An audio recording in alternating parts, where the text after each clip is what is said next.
Hi there guys, welcome to this week's Top Bar Chat.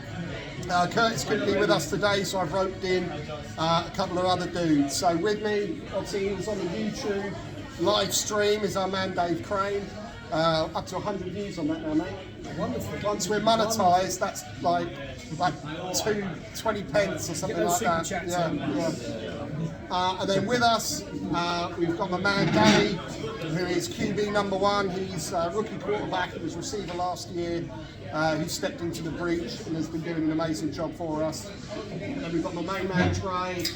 South Carolina? South Carolina, good old Southern boy, who's been stepping in, doing a great job playing linebacker for us. So, just really the main thing to give you guys a rundown on the game. Obviously, it was a disappointing loss, 22-15, so 3 scores to 2, obviously, to 12, sorry, 22 to 12.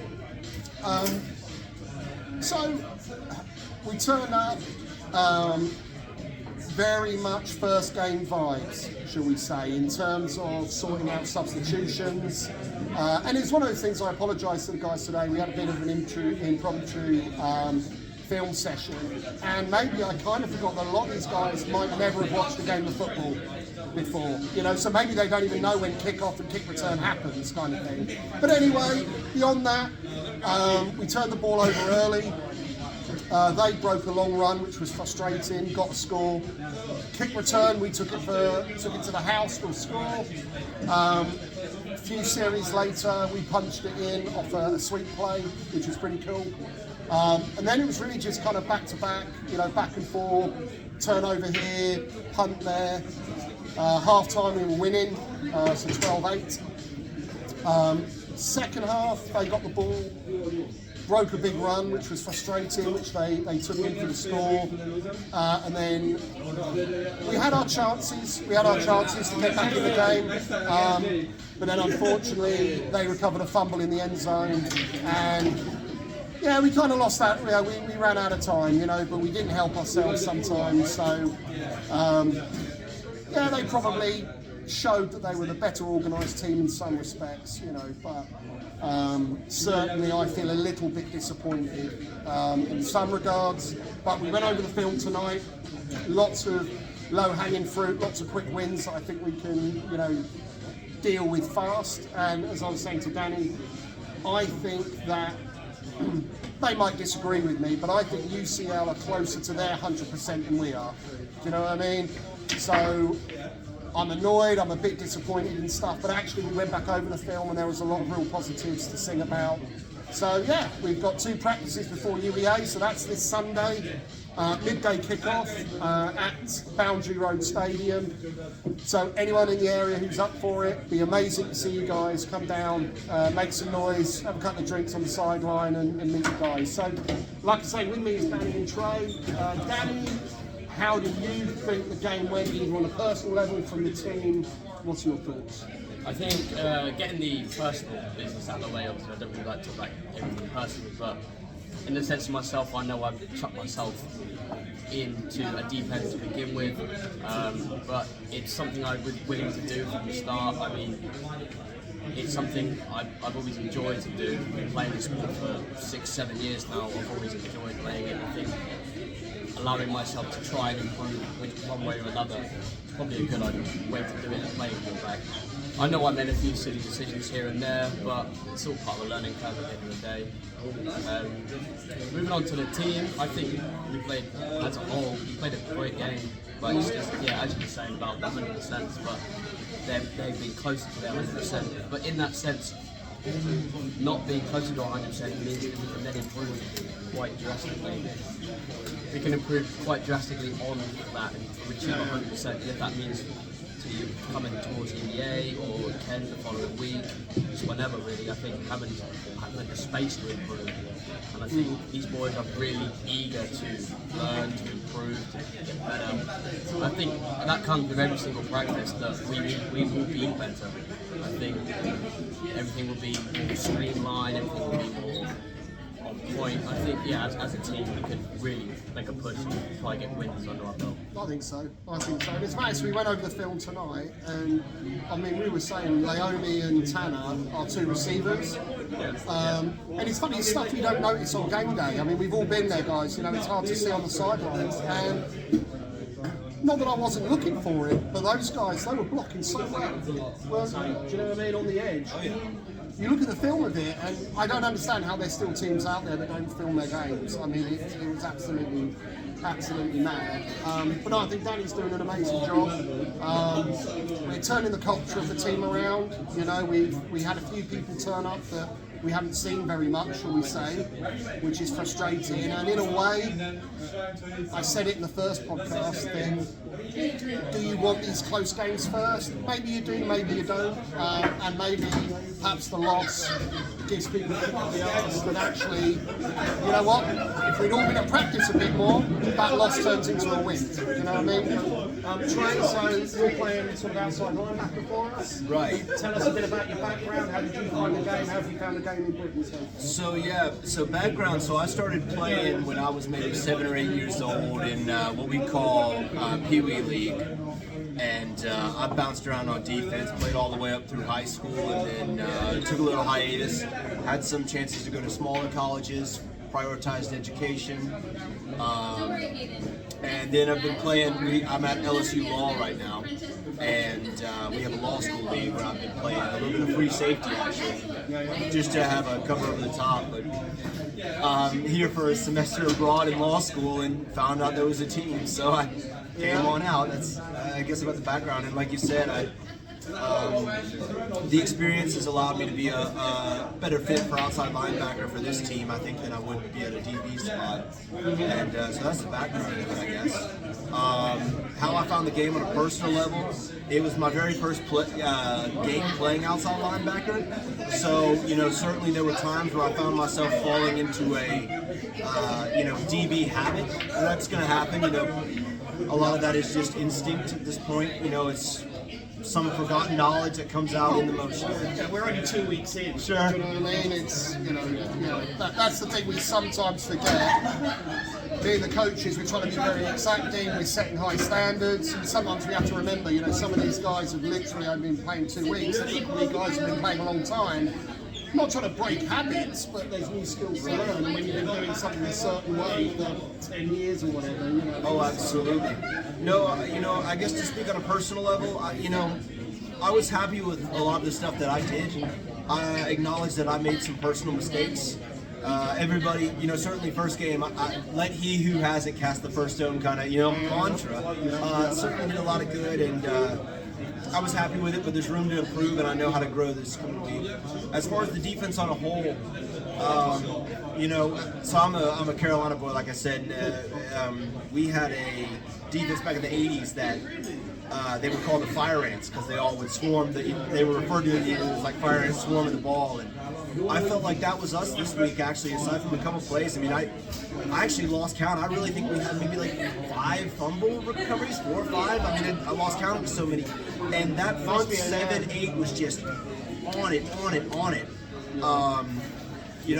I really can't complain much. Like I said, we were faced with some adversity. Certainly, having fumbles from the offense, not as a blame, but when you have to bounce back from that, you're already in the 10-yard line going against you. Sometimes it gets tough, but I grabbed Danny in the middle of the game a couple of times while we were swapping. And the most important thing for me is I don't want anyone to get the mindset of, well, the defense is doing everything right, but the offense isn't, so we got nothing to. It's a team thing. If we don't all win, what's the joy of bragging about a great defensive performance when we lost the game? So.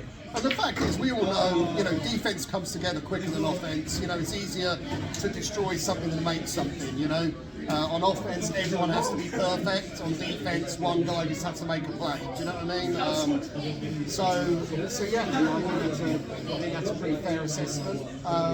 So we've got Thursday practice coming up. What are you looking at working on personally, Danny? I think maybe working with the receivers to try and make sure we start getting the playbook right, make sure we know what routes we're running, how we're running them. It's just not. We all know we can run a 10-yard out, but it's how you run it really works.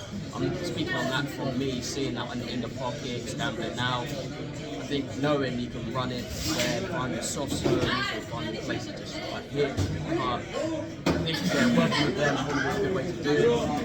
Maybe give it something, a different look at things. And kind of how we all line up, have time for our plays. I think myself getting a proper feel for the ball and how to actually throw it in time and in the zones, where to put it. It's hard though, there's a lot for you to adjust to. Do Yeah. you know what I mean? You've got to adjust to new receivers, the new line, the new playbook, you know, so it's like a science experiment, you know what I mean? Where you need to have an independent variable, and when everything's variable, it can get a bit crazy. What about yourself, Trey, for defense and yourself? So I don't want to give up, too many secrets. No. We obviously have talked about what I need to fix personally and what we need to fix on defense, but I would say in a general, what I can say is we need to collectively do a better job, checking down to the, whoever has the ball and making sure that, I used that fire ants mantra earlier, making sure that everybody's getting there, nobody walking during plays. The best tackle is the one that has all 11 guys in it. So, swarming that, making the right cuts. A lot of it, first game, we've got new guys.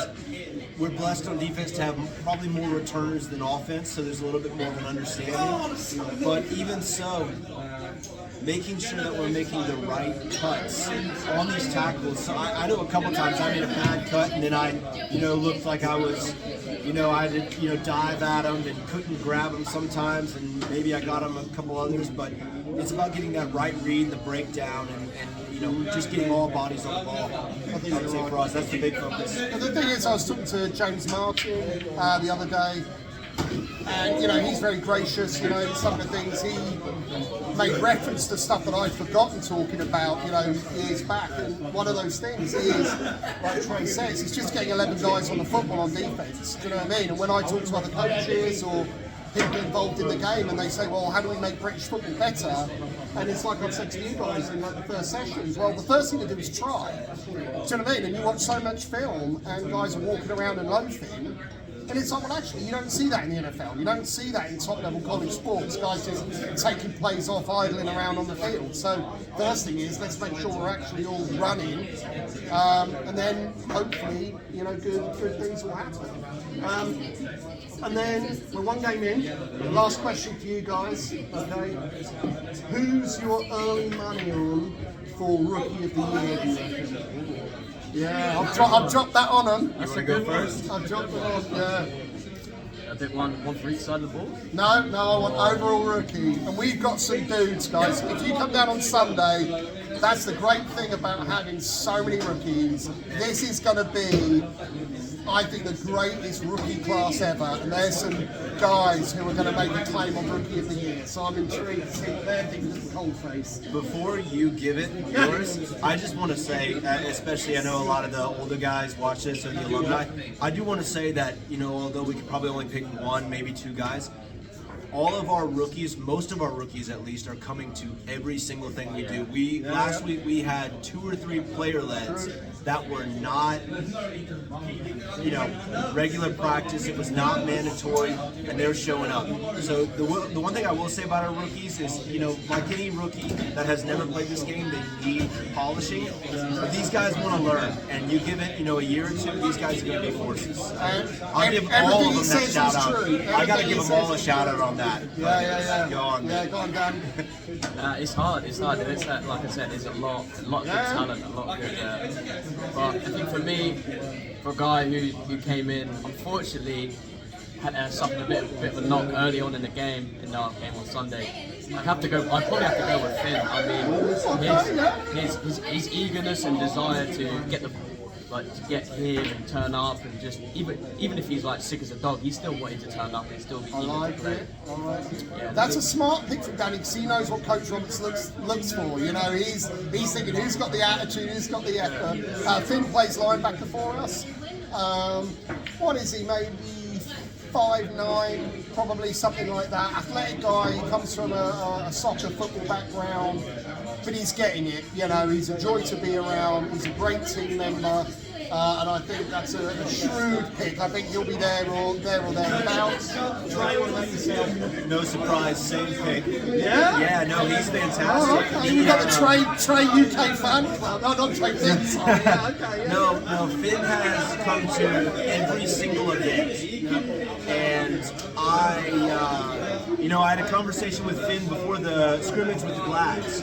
And I told him, he'd been to everything, but I said, listen, you have to be a bit of a Swiss Army knife. I know you've been practicing linebacker, but you need to know outside, you need to know middle, you probably need to know D tackle, just because your goal is to, get on that field. You're not, you're brand new to the game, you don't get to pick one spot, you're gonna have to be a bit of a Swiss Army knife. He got to start against the Glads, and he balled out, and everyone got to see it. He earned the right to start against UCL. Unfortunately, he got hurt.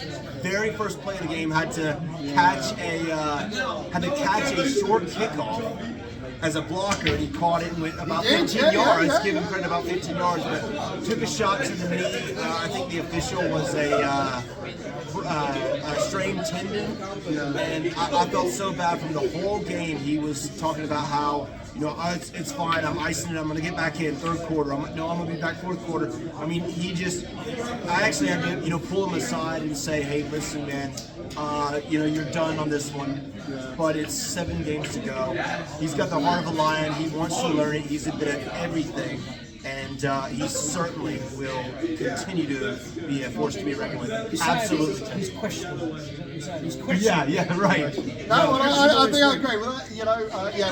Well, this is turning into the Finn loving, you know what I mean? But yeah, no, he's a great guy. And, I've talked a little bit, about changing the culture and turning it around. And Trey makes the excellent point that actually the rookies are buying in, and to be fair, we're turning the ship around, it's new to everyone. And last year they did kind of get screwed over as a team, in terms of the organisation and the coaching setup, and that takes a bit of time to show people what it should look like. But we're getting there.